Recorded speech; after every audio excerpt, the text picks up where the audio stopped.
I went to an event. I kind of was a little skeptical as people wearing baggy suits. I'm like, ain't no way nobody in here getting money. They got baggy suits on. So I'm like, I didn't even pay attention. You know, I'm just, you know how it is when you do MLM. He came and got me, so I was stranded there until the event was over. But that's when, you know, his upline tried to close me. Like, hey, bro, so what you think of the event? I'm like, I don't really think of anything. She was like, so are you planning on doing this? And I'm like, not really. So he's like, why not?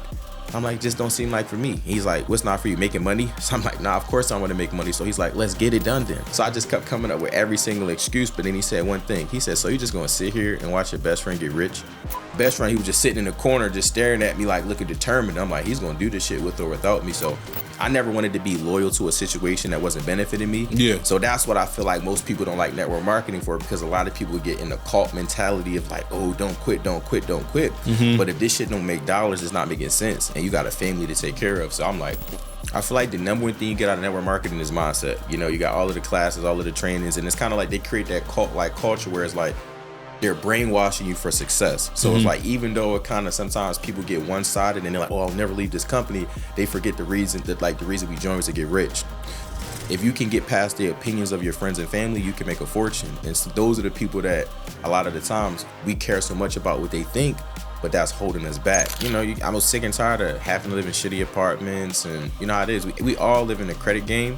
So it's like we don't realize you either on the get played side or the player side. I mean, most people don't have a credit problem, they have an income problem. So a lot of people think like, oh man, my life sucks because I got bad credit. No, your life sucks because you're not making enough money. So once I kind of transitioned it from like blaming this person because my credit was messed up and start realizing like I could still be getting some money with bad credit.